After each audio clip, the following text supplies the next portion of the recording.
With view of securing a complete news blackout concerning his military intentions, the Prophet, PBUH, dispatched an 8-man platoon under the leadership of Qatada bin Rabi, in the direction of Edam, a short distance from Medina, in Ramadan 8 in order to divert the attention of people and screen off the main target with which he was preoccupied. There was so much dread and fear everywhere that Hatib, one of the most trusted followers of the Prophet, PBUH, secretly dispatched a female messenger with a letter to Makkah containing intimation of the intended attack. The Prophet, PBUH, received news from the heaven of Hatib's action and sent Ali and al-Miqdad with instructions to go after her. They overtook the messenger, and after a long search, discovered the letter carefully hidden in her locks. The Prophet, PBUH, summoned Hatib and asked him what had induced him to this act. He replied, "O Messenger of Allah, PBUH, I have no affinity of blood with Quraysh. There is only a kind of friendly relationship between them and myself. My family is at Makkah and there is no one to look after it or to offer protection to it. My position stands in striking contrast to that of the refugees whose families are secure due to their blood ties with Quraysh. I felt that since I am not related to them, I should, for the safety of my children, earn their gratitude by doing good to them. I swear by Allah that I have not done this act as an apostate, forsaking Islam. I was prompted only by the considerations I have just explained." Umar wanted to cut his head off as a hypocrite, but the Prophet, PBUH, accepted his excuse and granted him pardon, then addressed Umar saying, "Hatib is one of those who fought in the Battle of Badr. How do you know that he is a hypocrite? Allah is likely to look favorably on those who participated in that battle." Turning then to Hatib, he said, "Do as you please, for I have forgiven you." After making full preparation, the Prophet, PBUH, proceeded to Makkah, at the head of 10,000 soldiers on the 10th of Ramadan, 8 He mandated Abu Rum al-Ghafari to dispose the affairs of Medina during his absence. When they reached al-Ju'afah, al-Abbas bin Abdul Muttalib and his family came to join the Prophet, PBUH. At al-Abwa, the Muslims came across Abu Sufyan bin al-Harith and Abdullah bin Umayyah, the Prophet's cousins, but, on account of the harm they had inflicted, and their satiric language, on the believers, they were not welcomed. Ali addressed Abu Sufyan to go and beseech the Prophet, PBUH, for pardon and confess his ill behavior, in a manner similar to that of Yusuf's, the Prophet Joseph. "Brothers," they said, "by Allah, indeed Allah has preferred you above us, and we certainly have been sinners." Al-Quran 1291. Abu Sufyan observed Ali's counsel, to which the Prophet quoted Allah's words. He said, "No reproach on you this day, may Allah forgive you, and He is the most merciful of those who show mercy." Al-Quran 1292. Abu Sufyan recited some verses paying a generous tribute to the Prophet, PBUH, and professing Islam as his only religion. The Muslims then marched on in a state of fasting until they reached a place called Al-Qadid where water was available. There they broke fast, Sahih al-Bukhari 2613, and resumed their movement towards Mar az-Zaran. The Qurayshites were quite unaware of the development of affairs, but the Prophet, PBUH, did not like to take them by surprise. He, therefore, ordered his men to kindle fire on all sides for cooking purposes. The idea behind this was that Quraysh should be afforded full opportunity to assess the situation in which they were pitchforked correctly, and should not endanger their lives by leaping blindly in the battlefield.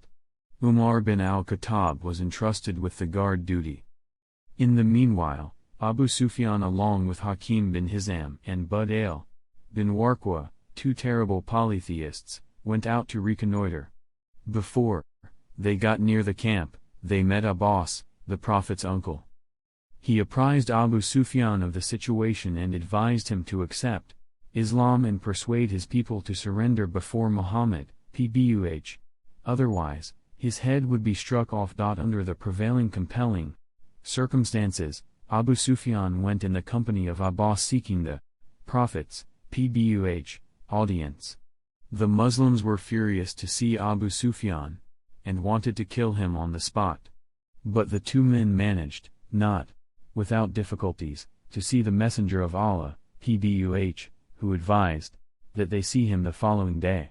The Prophet, PBUH, addressed Abu Sufyan saying, "Woe to you! Isn't it time for you to bear witness to the oneness of Allah and prophethood of Muhammad?"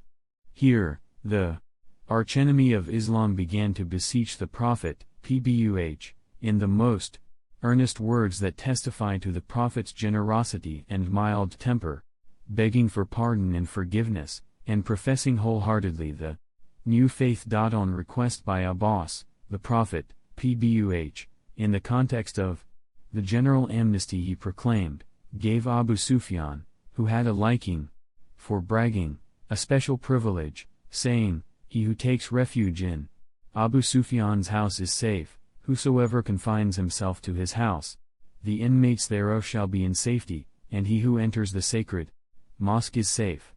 On the morning of Tuesday, 17th Ramadan, 8 the Prophet, PBUH, left Mar al-Zaran. He ordered al-Abbas to detain Abu Sufyan at a commanding gorge that could afford a full view of the Muslim army parading on its way towards Makkah, and hence give him the chance to see the great and powerful soldiers of Allah. The different tribes successively passed with their banners flown up, until at last the battalion of the emigrants and helpers with the Prophet, PBUH, at their head heavily armed marched by. Abu Sufyan began to wonder who those people were, to which al-Abbas told him that they were Muhammad, PBUH, and his companions. Abu Sufyan said that no army however powerful could resist those people, and addressing al-Abbas, he said, "I swear by Allah that the sovereignty of your brother's son has become too powerful to withstand." Al-Abbas answered, "It is rather the power of prophethood," to which the former agreed. Said bin Ubadah carried the flag of the helpers. When he passed by Abu Sufyan, he said, "Today we'll witness the great fight. You cannot seek sanctuary at Al-Kaaba. Today we'll witness the humiliation of Quraysh." Abu Sufyan complained about this to the Prophet, PBUH, who got angry and said, "Nay, today Al-Kaaba will be sanctified, and Quraysh honored," and quickly ordered that it should be stripped off the flag, and that it should be entrusted to his son Qais. In another version, to Az-Zubair. Al-Abbas urged Abu Sufyan to hasten into Makkah and warn the Qurayshites against any aggressive behavior towards the Muslims. There in Makkah, he shouted at the top of his voice and warned against any hostilities, advising them to seek safety in his house. His wife got indignant and tugged at his mustache, cursing him and abusing his cowardly stance. The people within Makkah mocked Abu Sufyan and dispersed in different directions, some into their houses, others into the holy sanctuary, while some undisciplined reckless ruffians led by Ikrimah bin Abi Jahl, Safwan bin Umayyah and Suhail bin Amr encamped themselves in a place called Kandama, with a murderous intent in their minds. The Prophet, PBUH, on his part, was quite modestly and calmly drawing the final touches for the military breakthrough awaiting the Muslims, by Allah's will.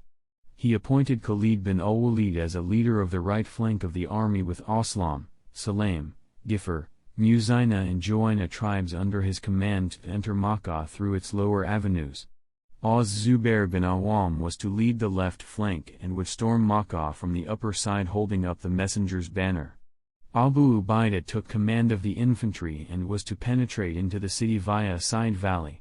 They were given full and decisive orders not to kill unless in self-defense, and in that case they would exterminate any aggressive elements and quell any opposition. The Muslim battalions marched out each in its already drawn route to fulfill the missions they were supposed to carry out. Khalid bin al-Walid worked his way into the heart of the town quite successively, killing 12 of the ruffians and sustaining 2 martyrs.